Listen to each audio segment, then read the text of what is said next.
Good evening.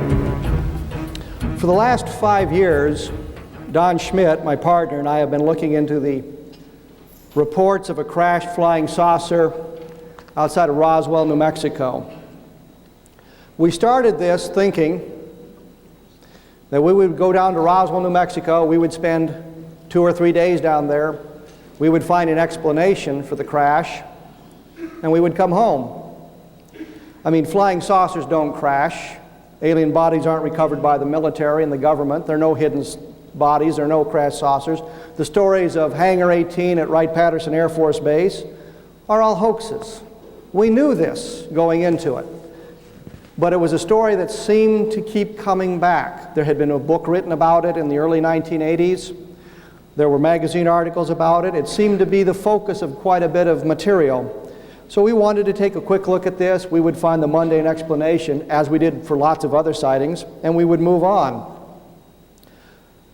We were driving down Interstate 25 in Albuquerque one night, and I said to Don, you know, we can do a book on this.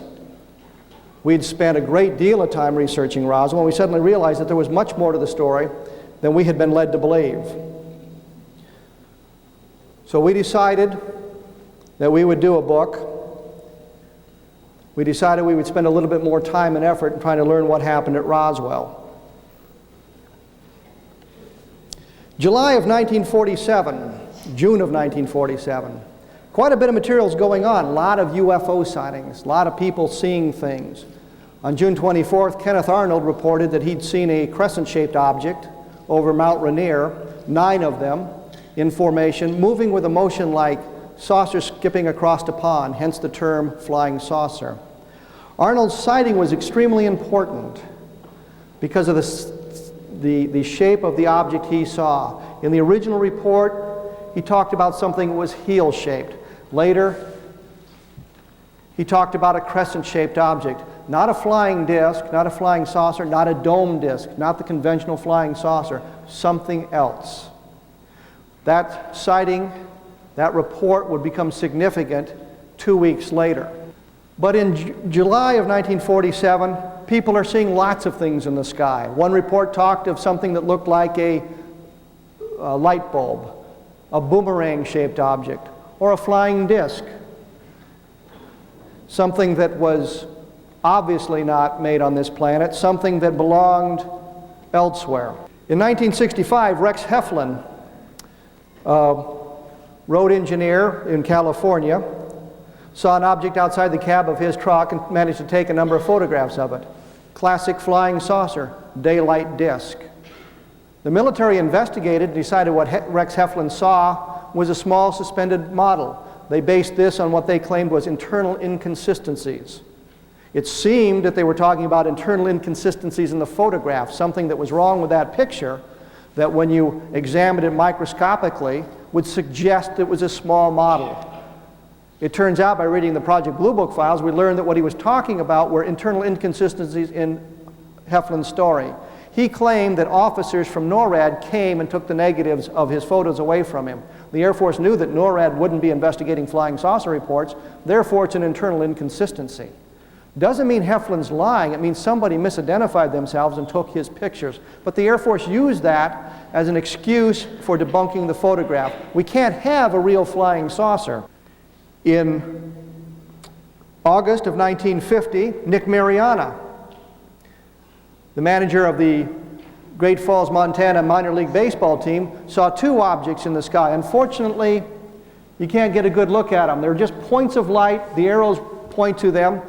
This is from movie footage, a color film, 2 objects moving across the sky behind the foreground detail. So you have an idea of what's going on.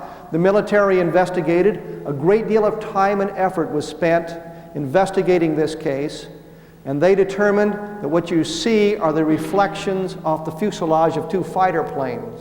The Air Force wanted to explain sightings. They didn't care whether the explanation made any sense. They had heard that there's a possibility that there were fighter planes in the area when Mariana took his photographs. Therefore, the film became movie footage, or became the jet fighters. Others have seen UFOs and photographed them. Alamogordo, 1957. Lady took the photo. It's been analyzed by a number of people. This, in fact, is a lenticular cloud.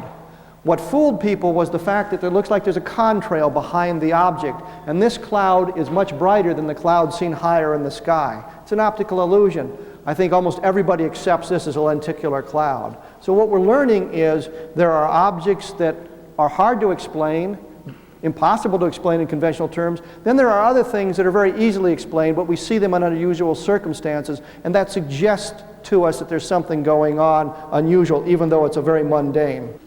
This photo was taken in the 1950s in South America, and it's important not for the object, but for the contrail. You notice little pulses on the contrail, the little bursts of cloud-like substance on the contrail?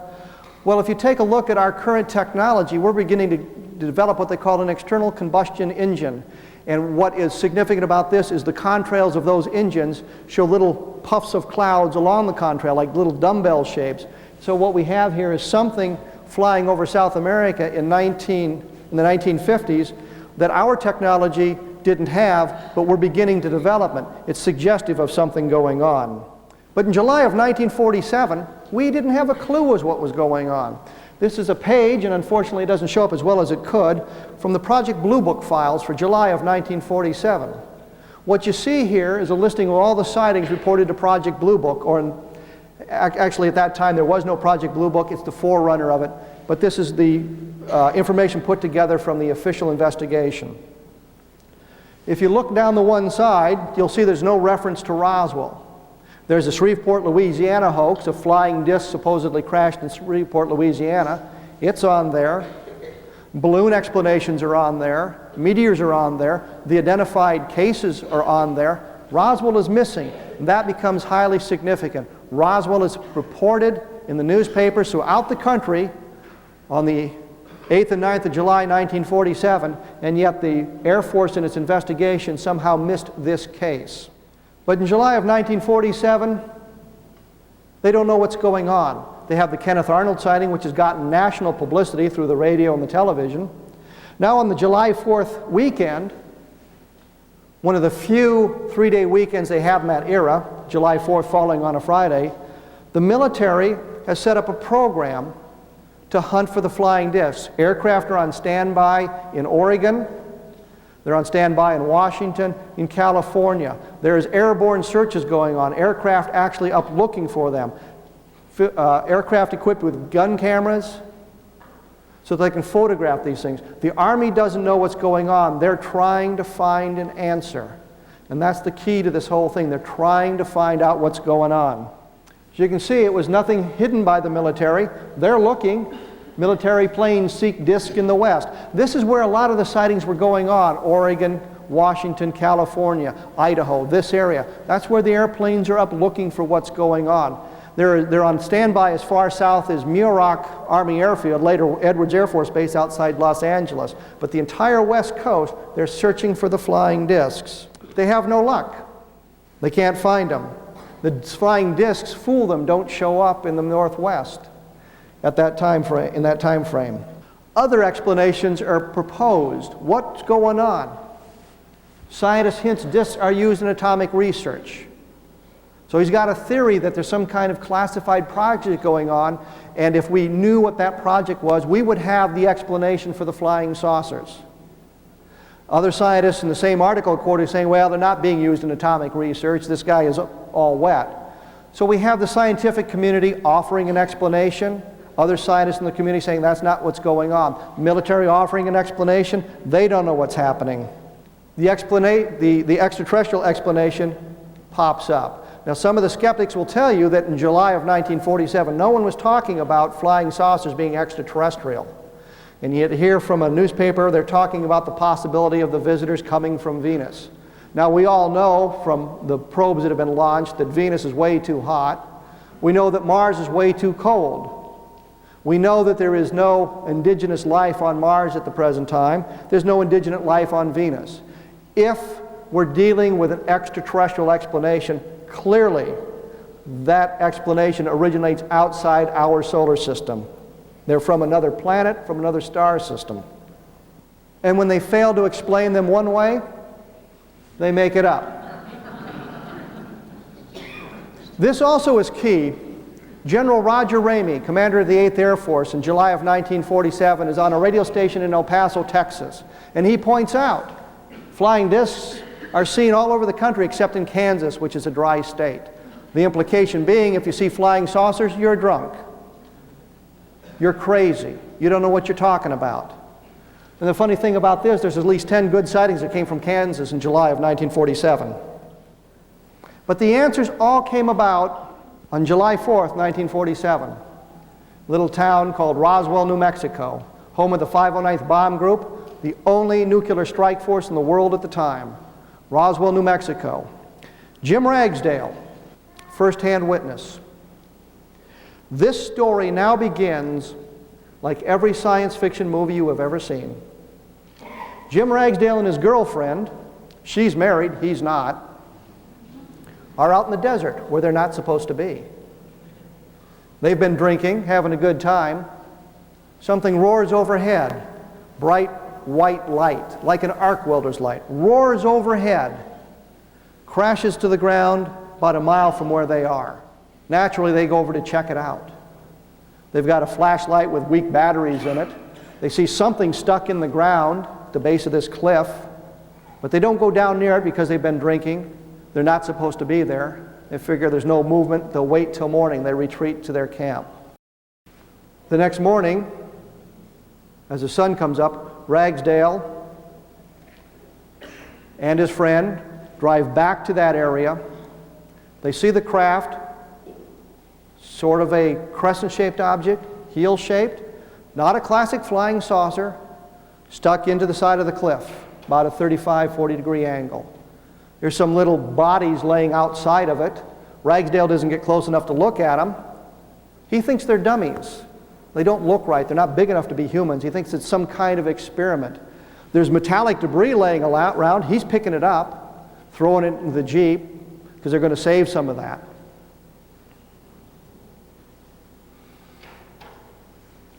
About the same time, a group of archaeologists stumble onto the scene. Now, for those of you who remember the story, the original story of the Roswell crash, there were archaeologists involved, but they were over on the plains of San Augustine. We've now identified these people. They were clearly just north of Roswell. The leader of the expedition was Dr. W. Curry Holden. The reason we couldn't find this fella is he was at the only school that has a department of history and anthropology. We were looking for departments of anthropology. He came from Texas Tech, by the way. They find the crash saucer. Dr. Holden told me, I was there, I saw it all. They come across the crash saucer. He sends in one of his students to make a call to the police department. They're on the site. At the base, the military hears, you better get out there, there are civilians on the site. They've been watching this object for 4 days on radar. First-hand witness, Steve McKenzie. Now that's a fake name. We had to make up a name for him because third parties injected themselves into the investigation in November of last year, did a nice job on talking to this fellow and convinced him he didn't want his name used in our book. Prior to that, we'd used his real name. They go out there, military cordons the area, MPs on the cliffs around the area. Major Edwin Easley, the provost marshal of the 509th Bomb Group. I talked to him on the phone. I identified myself. I said, I understand you were the provost marshal of the 509th Bomb Group. And he said, yes. I said, I understand you were there in July of 1947. He said, yes. I said, I'd like to talk to the events of early July. He said, what are you talking about? He knew what I was talking about. I finally asked him point blank. I said, I want to know about the crash of the spacecraft. He says, I can't talk about that. I was sworn to secrecy. 40 years earlier, something had happened, and he was sworn to secrecy. We talked a little bit. I asked him another question in that vein. He says, I can't talk about that. I was sworn to secrecy. I told you that. Major Edwin Easley was there. Before he died recently, he told us, when I say us, Don Schmidt and me, the craft was extraterrestrial. He told family members he couldn't talk about it. He had promised the president he wouldn't. What happened at Roswell was so important that the president had elicited promises from a lowly major about talking about it. Now, we don't know whether he promised President Truman himself personally or if he promised President Truman's emissary, but easily felt he had promised the president he wouldn't talk about it. So we have this impact site. We have MPs scattered around it. We have a craft stuck in the side of the cliff. Again, not a classic dome disk, but a crescent-shaped object based on that. There's bodies. We know there's 5 now, based on eyewitness testimony. One is sitting up beside the cliff. We don't know whether it was ejected in the crash and came to rest there, or if it lived long enough to get out of the craft and walk to that position before dying. There are others that are easily visible, either inside the craft or outside it. And there's a 5th one that nobody sees until they get into the craft. But there's 5 bodies, another key point. They put the bodies in lead-lined body bags. The 509th is unique in one respect because it would have lead-lined body bags. They deal with atomic weapons. They deal with radiation. So here's something that they have on hand. The bodies are put in lead-lined body bags, and they're taken here, hangar 84. But what we know is they're stored there for a period of time. There's also the story of a crate in the center of this hangar at night, light shining down on it, MPs around the interior of the hangar and the exterior. Nobody can go in to take a look. What we know are the bodies are sent out on 2 separate flights, 2 flights. If the plane crashes, you don't want to lose the entire sample. You send it out on 2 planes. One of them goes to Andrews Army Airfield, Washington, D.C. The other one comes Wright-Patterson Air Force Base.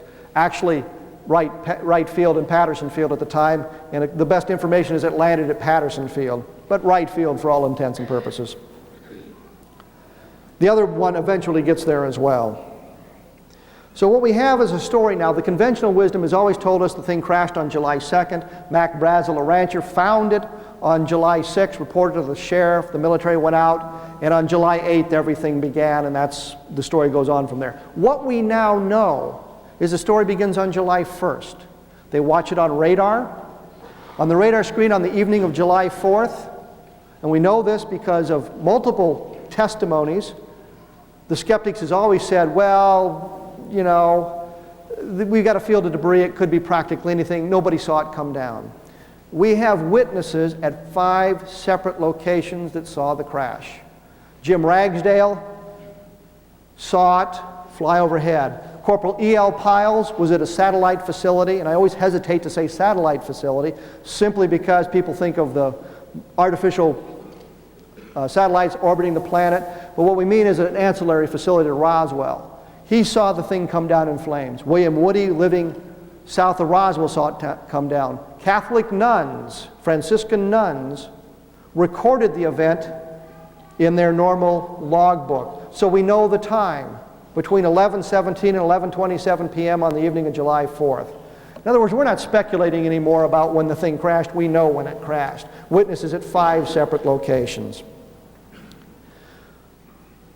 So the story, as we now know it, starts long before Mac Brazel enters the picture. Mac Brazel, a rancher living near Corona, New Mexico, goes out on the morning of July 5th. In the original stories, everybody said he was out there on July 3rd. Well, it was July 5th. We know this because the object didn't crash till the 4th. He couldn't have found it on the 3rd. He had to find it on the 5th. Finds an area of metallic debris. He's never seen anything like it. He doesn't know what to do about it. He talks to his closest neighbors. They say, well, you need to report it to the sheriff. He talks to some friends. They say, you need to report it to the sheriff. The next morning, July 6th, Brazel goes into Roswell and talks to Sheriff George Wilcox. Now, in the original scenarios, everybody thought Wilcox was not an important figure.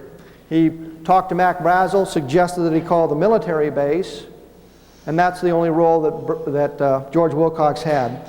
In fact, his role is much more significant. He, of course, recognizes that Brazel's got a very unusual story, and when Brazel first comes in, Wilcox doesn't even want to talk to him because he's an old dirty cowboy, got scuffed boots on and dirty clothes. But the sheriff's deputies talk to him and say to the sheriff, you need to speak to this man. He gets the story. Now, we don't know whether Wilcox himself went out and attempted to find the debris field that Brazel was talking about, or if he had been on the impact site the day before. The reason we don't know this is, unfortunately, Sheriff Wilcox died before any investigators could get to him, and we have to rely on secondhand testimony, the family members. Barbara Duggar, the granddaughter of the sheriff, tells us that he saw the little men. If Wilcox saw the little men, he had to be there on July 5th, and he had to be at the impact site.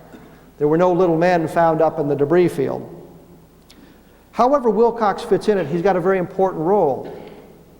He's the one that makes another phone call to the military. Major Jesse A. Marcel, the air intelligence officer of the 509th Bomb Group, receives the phone call and talks to his boss. His boss says, well, you've got some counterintelligence people working for you. You better go out and check this thing out. Now, the question we had was, if you've got an object down, and you know it's very unusual and you've recovered bodies from it, and suddenly you get information there may be another site some 35 or 40 miles from the original site, why do you not immediately cordon that area? We asked a couple of the witnesses, they said, because we knew there was only one. Brazel was not talking about a craft and bodies, he was merely talking about metallic debris. So what they do is they send Marcel out there to check it out. He goes with a man he's identified, and others have identified, as Captain Sheridan Cavett of the Counterintelligence Corps. Cavett denies he was involved, in fact says he wasn't physically present at Roswell. We have now established he was assigned to the Roswell Army Airfield on June 16, 1947, with a 5-day delay en route, which means he had to be there by the 21st of June, which means he was at Roswell physically when the event took place.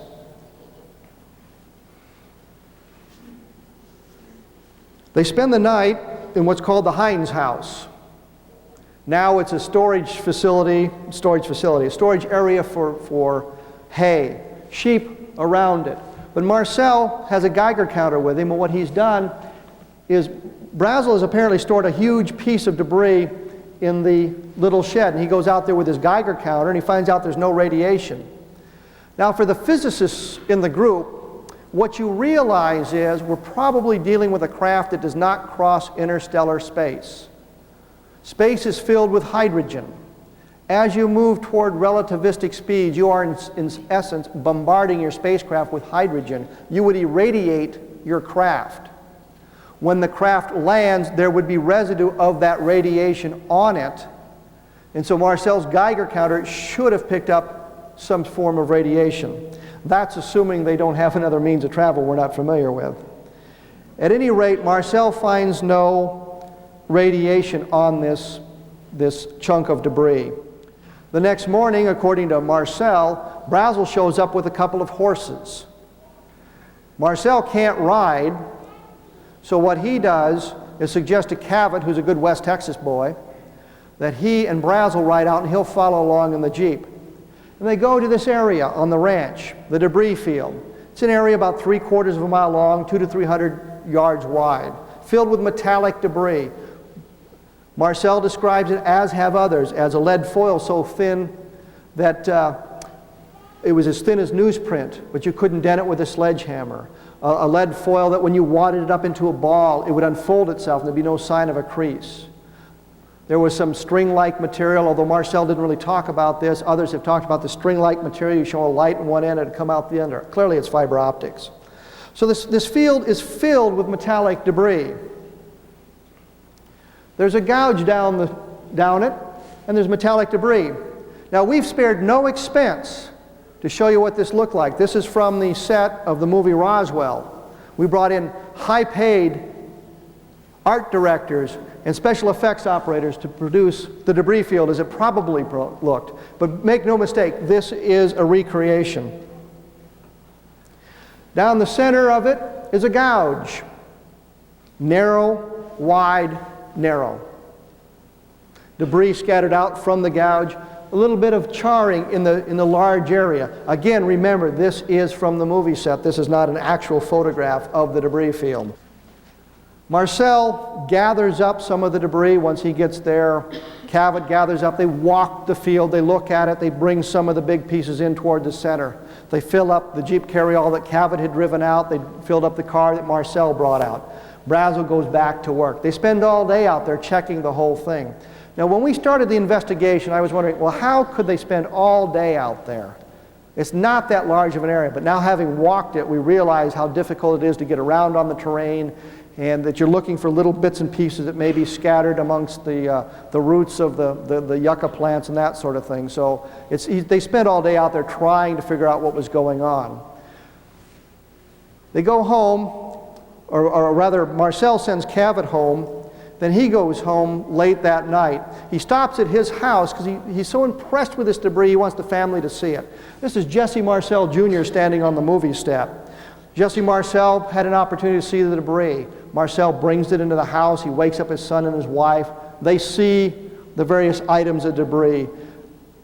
Jesse Jr. says to his father, "What is it? What is it?" His dad said, "It's a flying saucer." Jesse's not sure what that means. He learns later it's a spaceship. So they're in the kitchen of this house in Roswell. The material is spread out on the floor of the kitchen. They're trying to put it together in some fashion to see if they can make something out of it. Jesse's mother picks up one of the I-beams and says, "Hey, look, there's writing on it." Now, this isn't the standard writing we would think of, but it's geometric symbols, circles and squares. And he talks about something that looks like a soft triangle with a ball balancing on one end of it.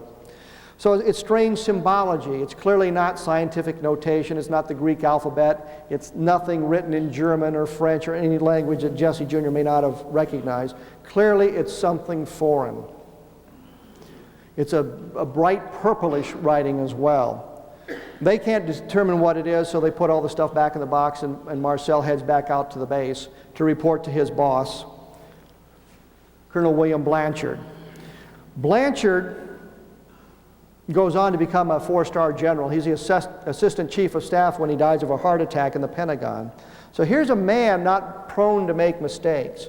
As I understand it, and as you may remember, the 509th Bomb Group was formed specifically to end the Second World War. They dropped the atomic bombs on Hiroshima and Nagasaki. If Tibbets or Sweeney, the two men who piloted the aircraft that dropped the bombs, had not been able to do it, this man would have been their replacement. He was number 3 in line. Very influential man, becomes very important in the formation of the Air Force. Not prone to be making mistakes. Blanchard calls Lieutenant Walter Hott, the public information officer, and tells him to issue a press release. Now, we don't know, but we've been told that the press release was not designed specifically by Blanchard, but was the result of a committee meeting with a number of very high-ranking individuals, including General Ramey. They're trying to decide what they can do. The story is leaking out. Mac Brazel's been in town. He's told the sheriff. He's talked to the radio station. There's rumors all over town about this event. So they're not sure what to do, so Blanchard and the boys decide they're going to put out a press release, and they call Lieutenant Walter Hott. Now, the skeptical community would say, well, Walter Hott issued the press release without authorization. He shouldn't have done it. He was severely reprimanded. I have spoken to Walter Hott. I've asked him that question. He said he was never reprimanded. He got his orders from Colonel Blanchard. And those of you who've been in the military know that you do not issue a press release without the permission of the base commander. If you do so once, that's all it takes for you to lose your job. The statement, which has been reprinted a number of times, is very interesting in its construction. It says that the many rumors about the flying discs had become a reality when the 509th Bomb Group gained possession of a flying disc with the assistance of a rancher in the local area. It says that Major Marcel of the 509th Bomb Group participated in the recovery of the disc, and that he's loaned it to higher headquarters.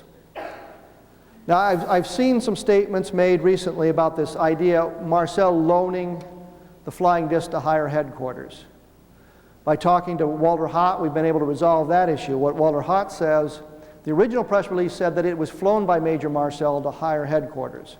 And reporters were asking, well, how did Marcel know how to pilot one of these things? So they changed the word to loaned. A better word would have been escorted. They wanted it clear that Marcel was not piloting the craft, he was merely accompanying it to Fort Worth.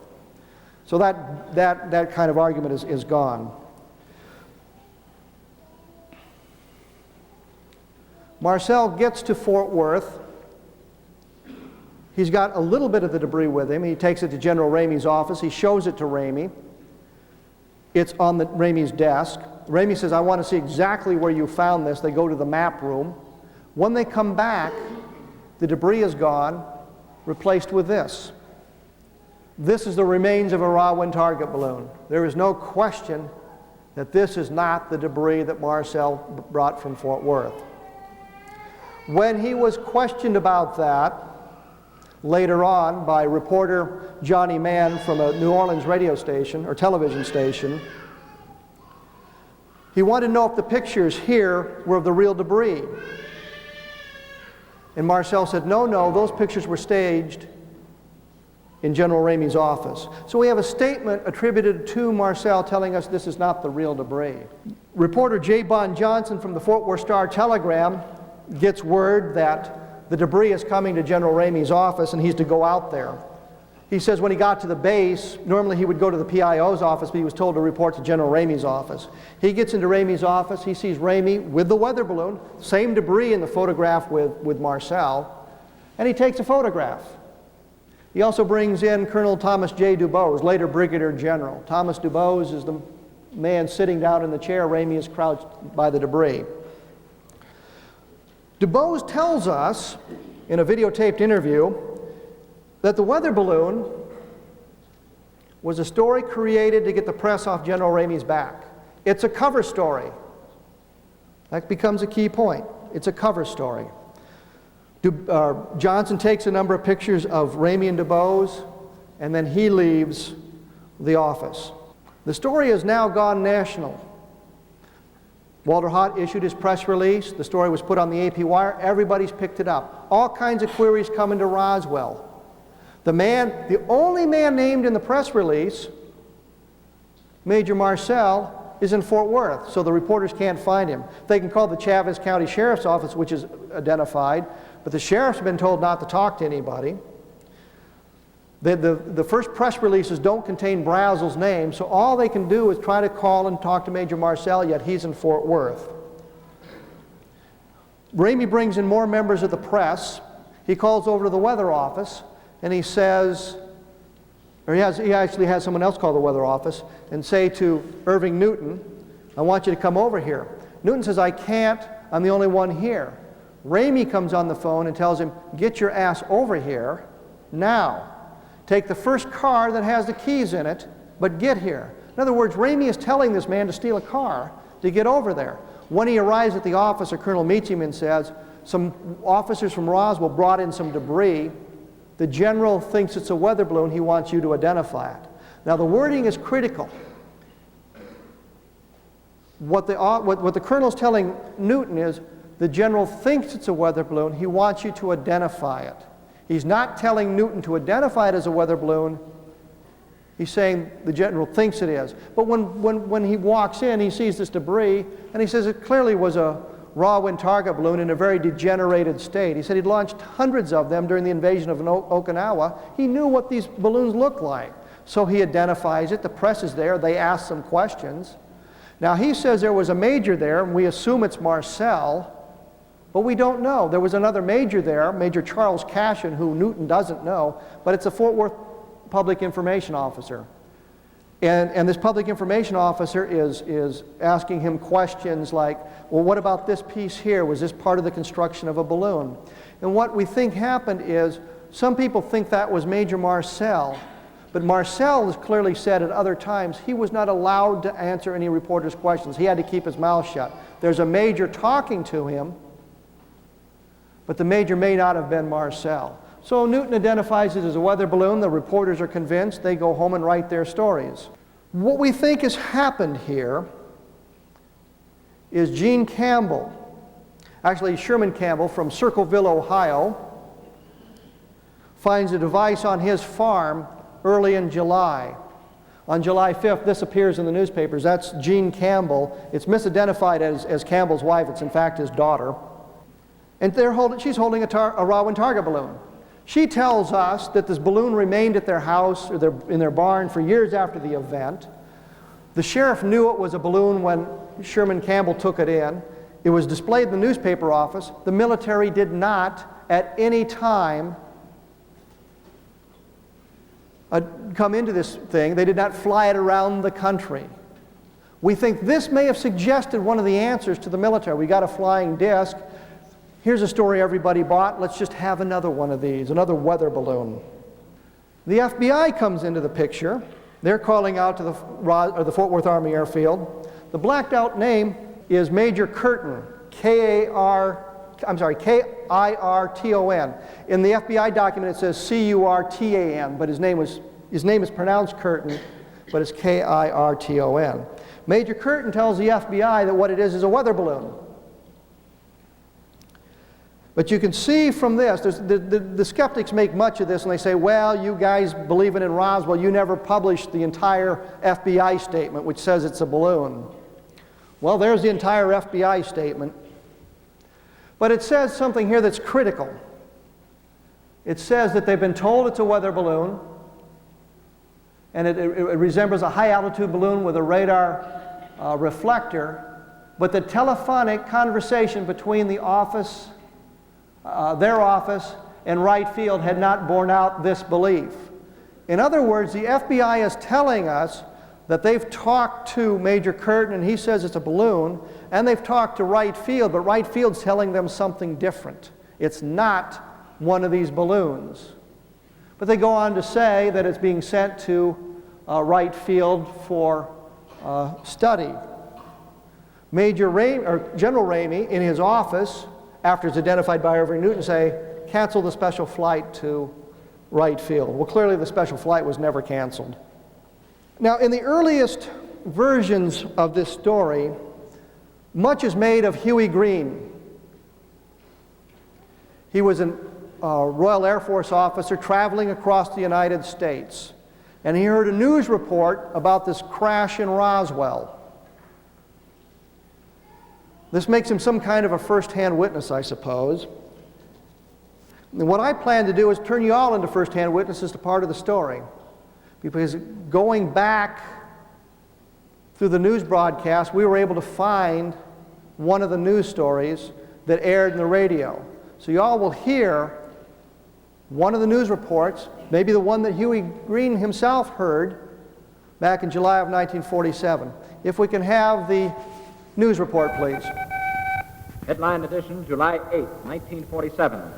The Army Air Forces has announced that a flying disc has been found and is now in the possession of the Army. Army officers say the missile, found sometime last week, has been inspected at Roswell, New Mexico, and sent to Wright Field, Ohio, for further inspection.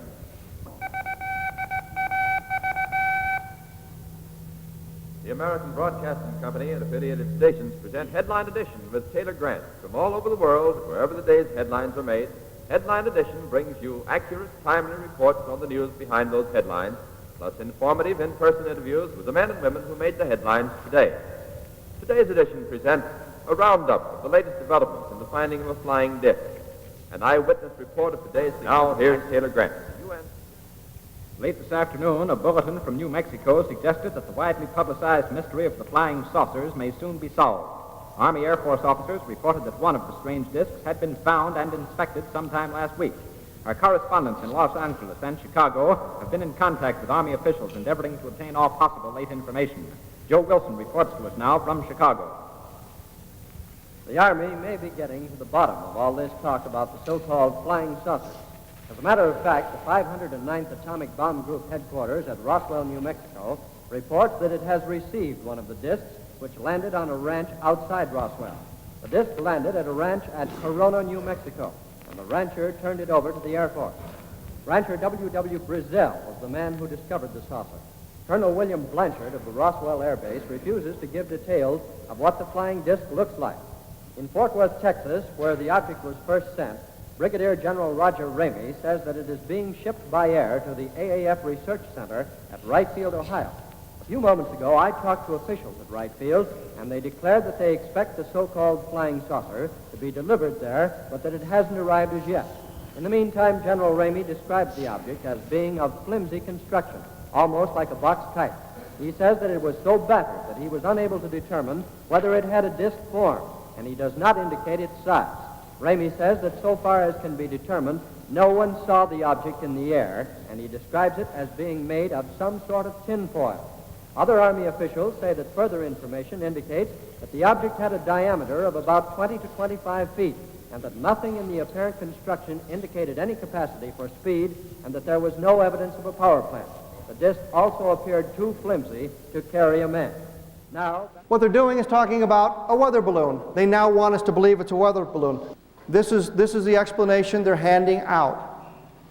Their weather officers identified the debris as a weather balloon. The gross descriptions of the metallic debris, the light foil, the lightweight materials, all suggest it's a weather balloon. In fact, this kind of a balloon, a multi-level balloon, if you will, multi-ballooned area, a radar reflector in the sky, it would tend to spin, reflecting the sunlight, and this would give a disc-like appearance.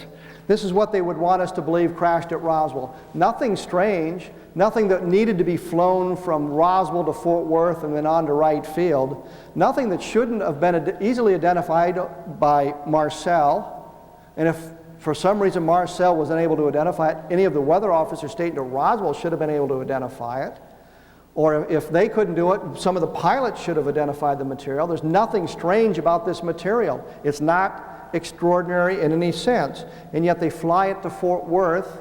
General Ramey identifies it as a weather balloon, but he brings in his weather officer to give some credibility to this explanation. This doesn't make a whole lot of sense. In the meantime, Mac Brazel, who originally reported the thing and kind of started the public interest in it, is now being held by the military. He complains bitterly to his neighbors that he's been held in jail. Well, according to Major Easley, he was held at the base guest house, not exactly jail, but by the same token, if you're not allowed to leave, what would you call it? He's kept there for 6 to 8 days, and he's told the same story over and over again, or he's questioned with the same questions over and over again. Late on the evening, we believe, of July 9th, Mac Brazel is taken to see Frank Joyce, a reporter from KGFL. Now, Joyce had talked to Brazel on Sunday, and Brazel had told him the story of this strange metallic debris. Now Brazel shows up. He's got a different story. It's nothing but a weather balloon that he found. The area it covered was a couple of 100 feet. He'd gathered the whole thing up and took it home, and didn't think of it until he heard the stories of the flying discs, and then he brought it to the sheriff's office thinking they might need it because of those stories. Well, Joyce says, that's not really what you were telling us on Sunday. This is a different story. And Brazel makes it clear that he has to tell this story, otherwise it'll go hard on him. The military will do something to him. As he's leaving, Joyce says to him something about the little green men. Now, we researched that term, little green men, to show you again the level of the research. The skeptics had said that term didn't come into vogue until the mid-1950s, little green men. What we were able to discover is that at the turn of the century, there was a cartoon called The Yellow Kid. It was a very popular feature in the New York newspapers, and what happened is one editor would outbid the next, and the yellow kid would move from one newspaper to another as the cartoonist got richer and richer. And what they did was they created another one called The Green Man, another cartoon like that, and here's a fellow from another planet. Turn of the century, green men from outer space. 1913, Edgar Rice Burroughs writes a series of books starting with The Princess of Mars.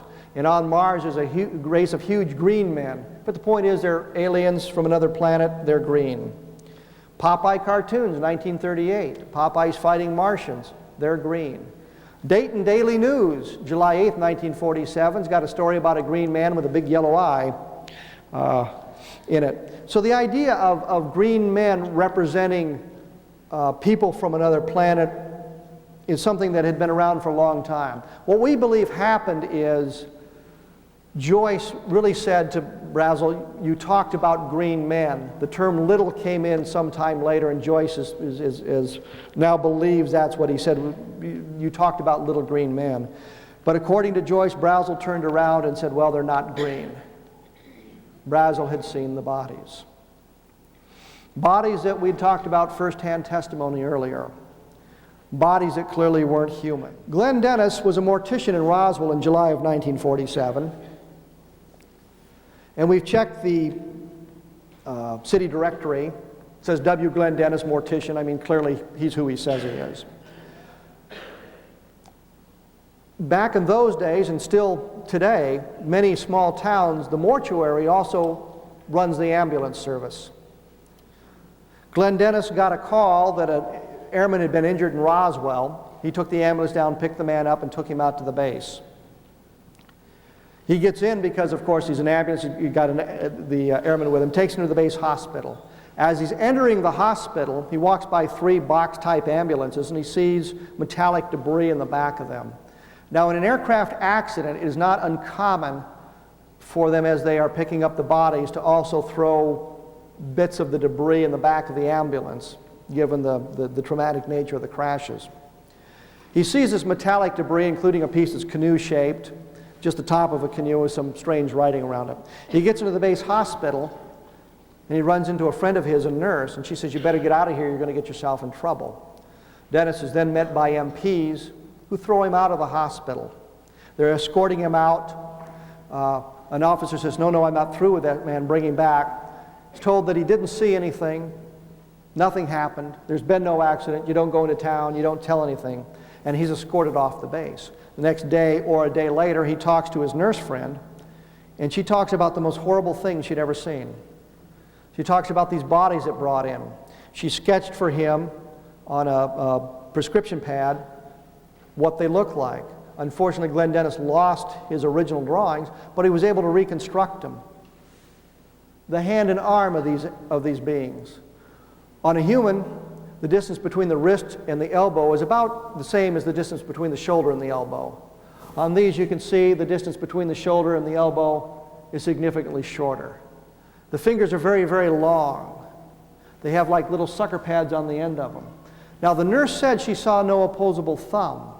We suspect, based on other testimony, she saw a hand that had been damaged in the trauma, and she was talking about how it was detached from the rest of the arm. So we believe the thumb was missing because of the trauma of the crash. So she talks about 4 fingers, but no opposable thumb. But clearly an alien structure. She said the bones were very, very fragile, very, very bird-like. She also produced a drawing of the heads. Not your classic abduction alien, but an alien with a head that's slightly larger than it would be proportionally for a human body, eyes slightly larger than they would be for a human, and they have pupils in them. Now, she talked about 2 holes in the side of the head and a little flap of skin, an ear flap, if you will. She talked about a little bit of a nose and a line for the mouth.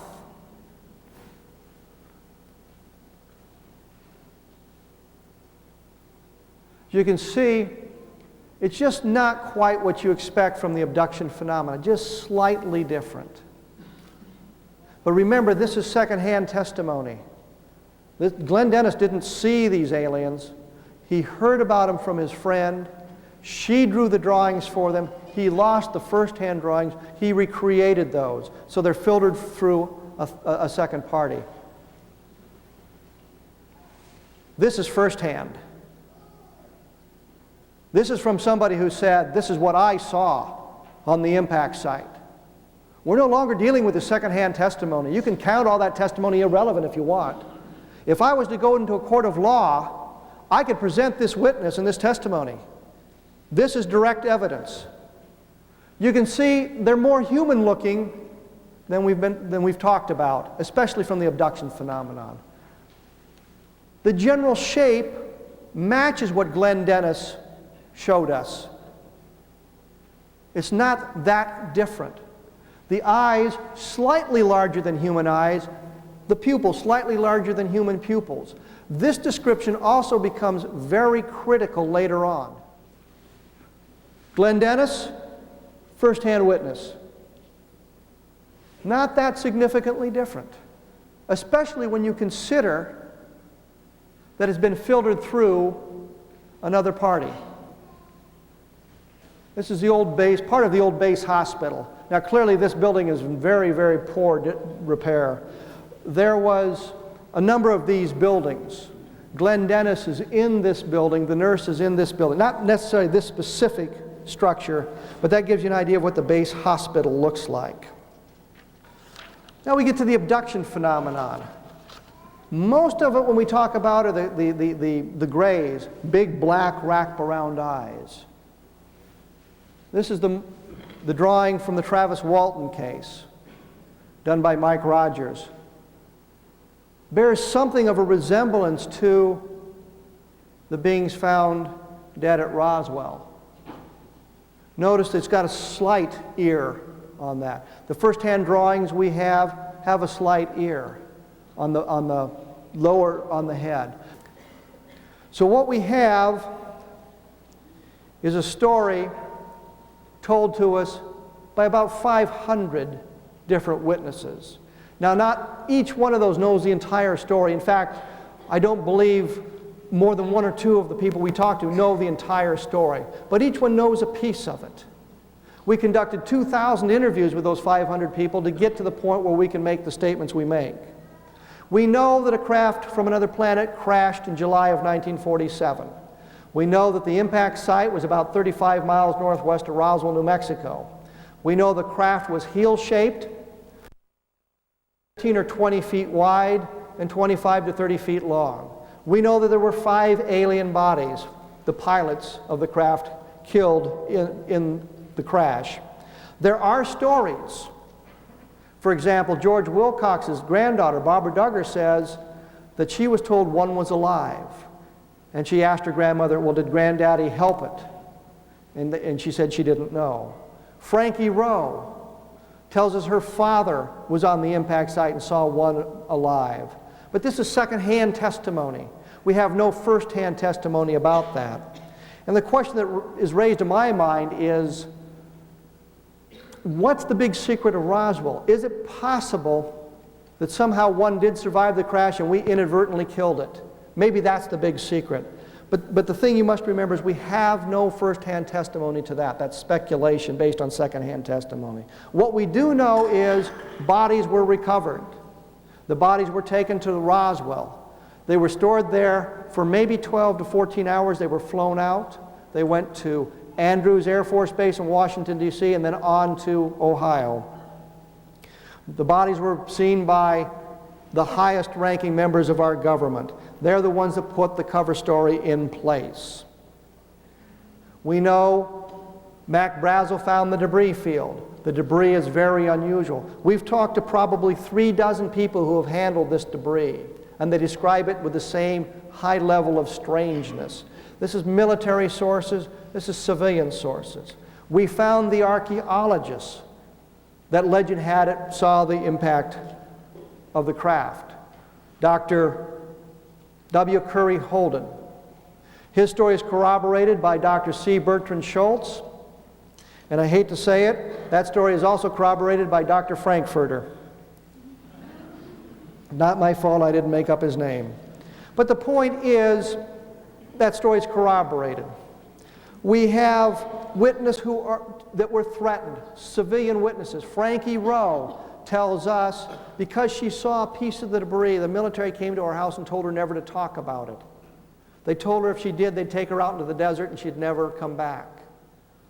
A veiled threat, possible that Frankie Rowe misinterpreted what they were saying to her. But then we have Glenn Dennis telling us that he was told that if he ever talked about it, they'd be picking his bones out of the sand. We have little D. Proctor, who supposedly was with Mac Brazel as he found this debris, who refuses to talk to anybody about this event. Why is this kid afraid to talk? Why is this man afraid to talk now? If we had one witness that talked about these threats, we could write it off to somebody overreacting. But there are multiple witnesses to that. What was so important about Roswell that the government felt they had to threaten little kids. What I'm telling you is in July of 1947, an alien spacecraft crashed outside of Roswell, New Mexico. This was about 2 weeks after this whole UFO flying saucer phenomenon began. The government recovered it. You saw from the newspaper headlines that the government had no clue as to what was going on. Nobody did. And yet on July 9th, 1947, you begin to see newspaper articles that say, the Army and the Navy moved today to stop the rumors of flying saucers whizzing through our atmosphere. Why suddenly on July 9th did they even care? And the answer is because they had one. They picked one up outside of Roswell. And at that point, they didn't want anybody else to know it. If we could take that craft, back engineer it, and exploit it, it puts us so far advanced of every other country in the world. And the easiest way to prevent espionage is convince our enemies that no such thing exists. You do not send a spy into the United States to find out about a flying saucer if flying saucers don't exist. They created this entire thing to keep the public unaware of what was going on, and they've continued that policy till today.